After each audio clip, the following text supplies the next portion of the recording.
اعوذ باللہ من الشیطان الرجیم بسم اللہ الرحمن الرحیم او کالذی مر علی قریۃ وہی خاویۃ علی عروشها قال انا یحیی هذه اللہ بعد موتها فاماته اللہ 100 عام ثم بعثه قال كم لبثت قال لبثت یوما او بعض یوم قال بل لبثت 100 عام فانظر الى طعامك وشرابك لم يتسنه وانظر إلى حمارك ولنجعلك آية للناس فانظر إلى العظام كيف ننشزها ثم نكسوها لحما فلما تبين له قال أعلم أن الله على كل شيء قدير صدق الله العظيم اللهم صل على سيدنا ومولانا محمد وعلى آل سيدنا ومولانا محمد وبارك وسلم وصل عليه۔ اللہ تعالیٰ نے دو قوانین بیان فرمائے گزشتہ آیات کے اندر۔ ایک قانون تو اللہ رب العزت نے یہ بیان فرمایا کہ اللہ تعالیٰ ایمان والوں کا دوست ہوتا ہے، ولی ہوتا ہے، جو انہیں یخرجہم من الظلمات الی النور، جو انہیں اندھیروں سے روشنیوں کی طرف لے کے آتا ہے، گمراہی کے اندھیروں سے توحید اور ایمان کی روشنیوں کی طرف لے کے آتا ہے۔ اور جو کافر ہیں ان کے ولی اور ان کے کارساز اور ان کے دوست وہ شیاطین ہوتے ہیں، طاغوت ہوتے ہیں، جن کی وہ پیروی کرتے ہیں، وہ انہیں ہدایت کے نور سے گمراہی کے اندھیروں کی طرف دھکیل رہے ہوتے ہیں۔ اب یہ دو قوانین اللہ رب العزت نے بیان فرمائے۔ ان دونوں قوانین پر بطور تمثیل اللہ تعالیٰ نے 3 واقعات ذکر فرمائے۔ ایک واقعہ ان لوگوں کے حوالے سے جو اپنے آپ کو طاغوت کے سپرد کر دیتے ہیں اور طاغوت کی پیروی کرتے ہیں، جو طاغوت انہیں گمراہی کے اندھیروں میں اور ضد اور عناد پہ ڈٹے رہنے کی بات کرتے ہیں اور اس پہ وہ لوگوں کو قائل کرتے رہتے ہیں۔ اس قانون پر جو مثال بیان فرمائی، جو واقعہ بیان فرمایا، وہ گزشتہ درس کے اندر گزر گیا، جو کہ نمرود اور ابراہیم علیہ السلام کے مکالمہ اور مناظرہ کا تھا۔ نمرود کو بطور مثال کے پیش کیا کہ اس نے چونکہ طاغوت کو اپنا ولی بنا رکھا تھا، طاغوت کو اپنا دوست بنا رکھا تھا، اور وہ اس طاغوت کی رہنمائی میں اور اس طاغوت کی گمراہی میں وہ اس قدر مبتلا ہوا کہ حق واضح ہو جانے کے بعد بھی اس نے حق کو تسلیم نہ کیا۔ جب اس کو اتنی بڑی نشانی قدرت کی ابراہیم علیہ السلام نے بطور چیلنج پیش کی کہ میرا رب مشرق سے سورج کو طلوع کرتا ہے، تو اسے مغرب سے طلوع کر کے دکھا دے۔ فبہت الذی کفر، جواب کیا دینا تھا؟ مبہوت ہو گیا، لیکن پھر بھی ایمان لانے سے گریزاں رہا، ایمان سے محروم رہا، کیونکہ اس نے اپنے آپ کو طاغوت کے سپرد کیا ہوا تھا، طاغوت کی پیروی کر رہا تھا، ہر گمراہ اور سرکش شیطان کی پیروی کر رہا تھا۔ نتیجہ یہ نکلا کہ وہ ہدایت سے دور ہو گیا، کیونکہ جن کے دوست طاغوت ہوتے ہیں وہ انہیں ہدایت کے نور سے دور کرتے ہیں اور گمراہی والے اندھیرے میں لے کے جاتے ہیں۔ دوسرا جو قانون تھا کہ جنہوں نے اللہ کو اپنا کارساز، دوست اور ولی بنایا ہوتا ہے، وہ اللہ کے حکم کے مطابق چلتے ہیں، اللہ کی رضامندی اور خوشنودی کے مطابق چلتے ہیں۔ ان کو اللہ تعالیٰ پھر کس طرح جو اللہ تعالیٰ کو تھام لیتے ہیں، اللہ تعالیٰ کے حکموں کو تھام لیتے ہیں، کس طرح اللہ تعالیٰ ان کی رہنمائی کرتا ہے، ان کے باطنی اصلاح کرتا ہے، ان کی ظاہری اصلاح کرتا ہے، ان کے دل کے اطمینان اور سکون کا بندوبست اللہ تعالیٰ کس طرح کرتا ہے، اس پر 2 مثالیں یہاں سے بیان فرمائیں۔ ایک واقعہ اس میں سے آج ہماری آیات کے اندر گزرا ہے کہ جو دوسرے قانون پر موجود تھا، اور وہ اللہ رب العزت نے اس کی مثال اس طرح بیان فرمائی، او کالذی مر علی قریۃ، یا اس شخص کی مثال دیکھیں جو کہ ایک بستی کے پاس سے گزرا۔ یعنی مثالیں تو اور بھی ہیں اس مضمون کی، اس موضوع کی، لیکن ایک مثال ان میں سے یہ دیکھیں، اس شخص کی مثال، اس شخص کی طرح کی مثال، مرہ جو گزرا علی قریۃ، ایک بستی کے پاس سے، وہی خاویۃ علی عروشہا، اور وہ اس حالت میں تھی بستی کہ وہ اپنی چھتوں کے بل گر پڑی تھی۔ یعنی چھتیں پہلے گری تھیں، اس کے اوپر اس کی دیواریں آن پڑی تھیں، یہ چھتوں کے بل گرنا ہو گیا، یعنی کسی ناگہانی آفت اور حادثے کی وجہ سے وہ بستی تباہ و برباد ہو گئی تھی۔ قال انا یحیی ھذہ اللہ بعد موتہا، اس شخص نے کہا کہ انا یحیی ھذہ اللہ، کہ اس بستی کو اللہ کس طرح دوبارہ زندہ کرے گا، بعد موتہا، اس کے مردہ ہو جانے کے بعد، مر جانے کے بعد۔ فاماتہ اللہ 100 عام، پس اللہ تعالیٰ نے اس کو 100 سال تک موت دے دی۔ ثم بعثہ، پھر اس کے بعد 100 سال کے بعد اسے دوبارہ زندہ کیا۔ قال کم لبثت، اور پوچھا کہ کتنا عرصہ تم یہاں پہ رہے ہو؟ قال لبثت یوما او بعض یوم، اس نے کہا کہ ایک دن رہا ہوں یا دن کا کچھ حصہ رہا ہوں۔ قال بل لبثت 100 عام، فرمایا کہ بلکہ تم یہاں پر رہے ہو 100 سال تک۔ فانظر الی طعامک، اپنے کھانے کی طرف دیکھو، و شرابک، اور اپنے پینے کی طرف دیکھو، لم یتسنہ، جو خراب نہیں ہوئے، جو باسی نہیں ہوئے، وانظر الی حمارک، اور اپنے گدھے کی طرف دیکھو، ولنجعلک آیۃ للناس، اور تاکہ ہم آپ کو لوگوں کے لیے ایک نشانی بنا دیں۔ وانظر الی العظام، اب اس گدھے کی ہڈیوں کی طرف دیکھو، کیف ننشزھا، کیسے ہم انہیں ابھارتے ہیں اور اس کو زندہ کرتے ہیں، ثم نکسوھا لحما، پھر ہم اس کو پہناتے ہیں گوشت کا لباس اور گوشت اس پر پہناتے ہیں۔ فلما تبین لہ، پس جب ان تک یہ بات واضح ہو گئی اور ان کے سامنے یہ سارا کے سا یہ عملی شکل میں سامنے آیا، قال اعلم ان اللہ علی کل شیء قدیر، انہوں نے فرمایا کہ میں جانتا ہوں کہ بے شک اللہ تعالیٰ ہر چیز پر قادر ہے۔ یہ تو تھا ترجمہ۔ یہ جو شخص ہے یہ کون تھے؟ قرآن مجید میں اس کا واضح طور پہ ان کا نام ذکر نہیں ہوا۔ یہ بات طے شدہ ہے، آیات کے سیاق و سباق سے واضح ہوتا ہے کہ یہ اللہ کے نبی تھے جن کے ساتھ اللہ تعالیٰ نے وحی کے ذریعے رابطہ کیا اور یہ بات چیت ہوئی۔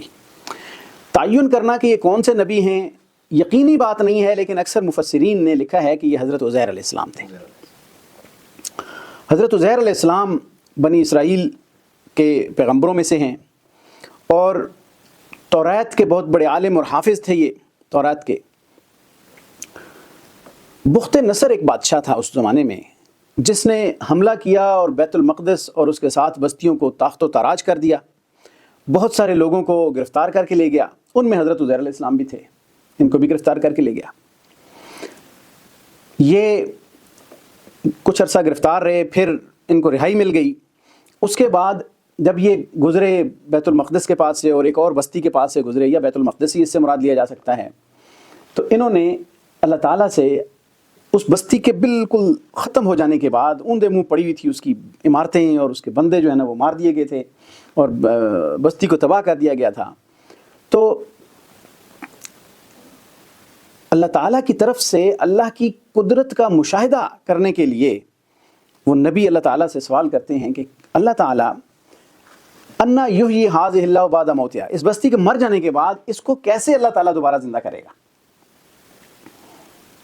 نبی تھے، ایمان کی کمی نہیں تھی، یا اس بات میں انہیں کوئی شک اور شبہ نہیں تھا کہ اللہ تعالیٰ زندہ کرے گا یا نہیں کرے گا، بلکہ اللہ تعالیٰ کی اس قدرت کا مشاہدہ اپنی آنکھوں سے کرنا چاہتے تھے۔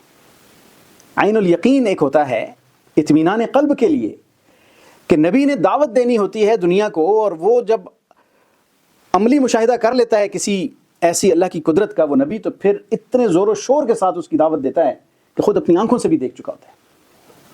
عام آدمی کو بھی اللہ مشاہدہ کروا سکتا ہے نا، لیکن اللہ کے قانون کے خلاف ہے کہ ہر بات کا مشاہدہ ہی کروا دیا جائے، کیونکہ یہ جو امتحان ہے نا بندے کا یہاں پہ، یہ ایمان بالغیب کے ذریعے ہے، کہ وہ تو غیب کے ذریعے ایمان لاتا ہے۔ ہر آدمی کو دلیل دکھانا، مشاہدہ کروا دینا ہر چیز کا، یہ اللہ کے قانون کے خلاف ہے۔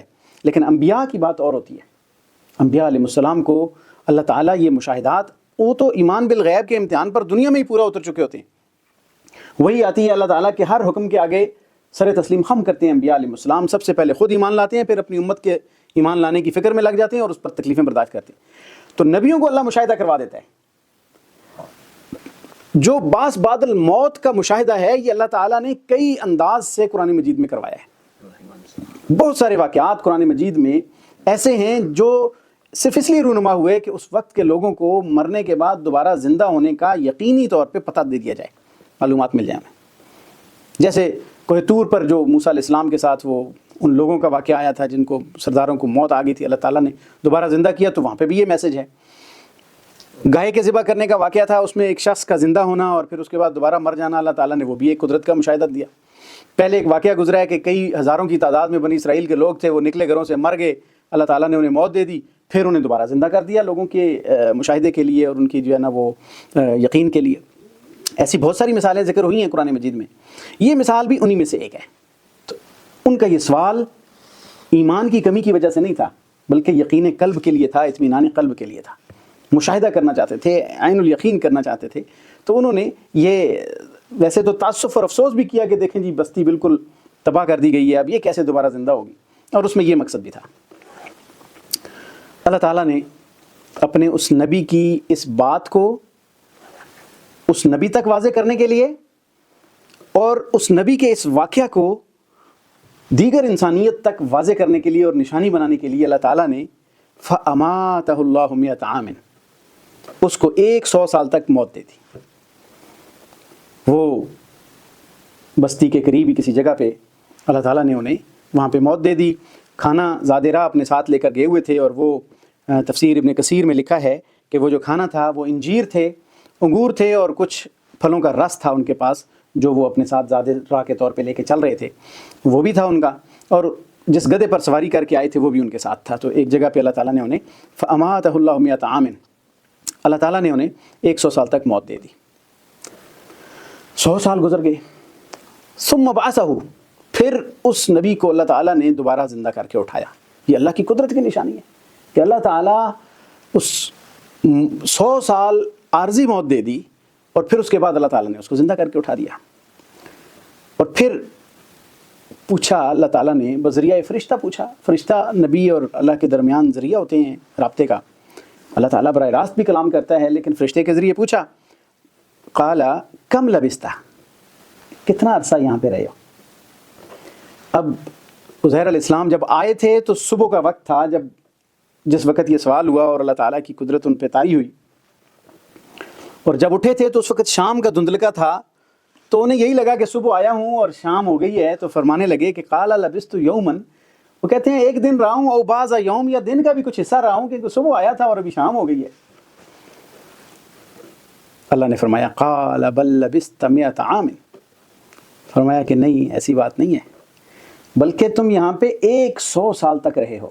100 سال تک، بڑی حیرت کی بات تھی نبی کے لیے، 100 سال تک رہے۔ اب اس سے بہت سارے مسئلے حل ہو گئے، بہت سارے جھگڑے حل ہوتے ہیں، قرآن پڑھنے سے جھگڑے حل ہوتے ہیں جو ہم آپس میں بلا وجہ لڑ رہے ہوتے ہیں۔ اللہ کے نبی ہیں،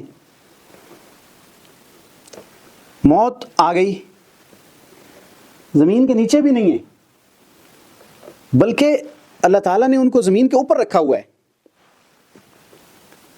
موت طاری ہو گئی ہے، زمین کے اوپر ہیں، دن اور رات کا آنا جانا پتہ نہیں چلا، بارش بادل گرجنا پتہ نہیں چلا، حوادثات زمانہ نہیں معلوم ہوئے، اللہ تعالیٰ نے ان کو موت دے دی تھی۔ اب یہ سب چیزیں ان کو پتہ نہیں تھا۔ بعد از وفات یہ جو عقیدہ بنا لیا جاتا ہے کہ وہ یہاں پہ دنیا کے معمولات کو دیکھنا، سننا، جاننا، یہ چیزیں قرآن کی تعلیمات کے خلاف ہیں۔ یہ معلوم ہوا کہ جب انبیاء علیہ السلام کی روح بھی پرواز کرتی ہے تو وہ عالم برزخ میں اپنے اپنے مقام پہ پہنچ کے جو اللہ تعالیٰ نے ان کے لیے مقام اور مرتبہ بنایا ہوا ہے وہاں قیام پذیر ہو جاتی ہے۔ اللہ تعالیٰ ان کے جسموں کو سلامت رکھتا ہے، یہ انبیاء علیہ السلام کا اعزاز اور اکرام ہے اور معجزہ ہے۔ اور دوسری بات، انبیاء علیہ السلام عالم الغیب کا جو لفظ بولا جاتا ہے یہ صرف اللہ کی صفت ہے۔ انبیاء کو اللہ تعالیٰ نے غیب کی اطلاع بے شمار چیزوں میں دے رکھی ہوتی ہے، عام پبلک کو ان باتوں کا پتہ ہی نہیں ہوتا جن باتوں کو اللہ تعالیٰ اپنے نبیوں کو وحی کے ذریعے بتا دیتا ہے۔ لیکن کلی طور پہ عالم الغیب نبیوں کی بھی اللہ تعالیٰ نے یہ صفت نہیں بنائی، یہ صرف اللہ کی صفت ہے جو الہ ہے، جو سب کچھ جانتا ہے۔ یہ الہ کی صفت ہوتی ہے جو ہر وقت ہر چیز کو ہر اعتبار سے بغیر کسی سبب کے جان لے۔ نبیوں کو جو اطلاع ملتی بھی ہے تو وہ وحی کے سبب کے ذریعے ملتی ہے، اور جو سبب کے ذریعے غیب کی چیز کو بھی جان لے وہ الہ نہیں ہو سکتا۔ الہ وہ ہوتا ہے جو بغیر سبب کے سب کچھ جانتا ہے، ازل سے ابد تک جانتا ہے، اس کو کسی وحی کے سورس کی ضرورت بھی نہیں ہوتی۔ یہ الہ کی صفت ہوتی ہے۔ تو انبیاء علیہ السلام کو جتنا اللہ کی طرف سے وحی کے ذریعے بتا دیا جاتا ہے انبیاء علیہ السلام جانتے ہیں، اور وہ جاننا عام انسانیت سے بہت اوپر ہوتا ہے۔ وہ کچھ ہوتا ہے جس کو عام پبلک نہیں جانتی۔ وحی کے ذریعے یوحا الیہ، آپ صلی اللہ علیہ وسلم نے فرمایا میری طرف وحی کی جاتی۔ تو یہاں پہ اللہ نے ان کو واضح کر دیا کہ 100 سال تک تم رہے ہو، فرمایا کہ تم 100 سال تک رہے ہو۔ یہ اب اس کا تھوڑا سا ان کو مشاہدہ بھی ہونا تھا کہ کیسے 100 سال تک رہا ہوں۔ تو تفاسیر میں لکھا ہے کہ ان کی آنکھوں میں روح جب ڈالی تو آنکھوں میں سب سے پہلے ورکنگ شروع ہوئی کہ اپنے سارے جسم کو اٹھتا ہوا دیکھیں گے، پھر اس کے بعد وہ پورے جسم میں روح ڈال دی گئی، اٹھے اور فرمایا کہ اب مشاہدے کے طور پہ دیکھو، فانظر الی طعامک و شرابک لم یتسنہ، انجیر جیسے تھے ویسے کے ویسے تھے، کھٹے نہیں ہوئے، انگور جیسے تھے ویسے کے تھے ویسے کے ویسے ہی رہے، گلے سڑے نہیں ہیں، ان کا جو شیرہ تھا وہ بالکل خراب نہیں ہوا، ایز اٹ از، 100 سال گزر گئے لیکن اللہ نے اس کو قائم رکھا۔ یہ اللہ نے قدرت کی نشانی ایک اور دکھائی اس کے اندر کہ اللہ تعالیٰ اپنی قدرت کی نشانیاں دکھا سکتا ہے۔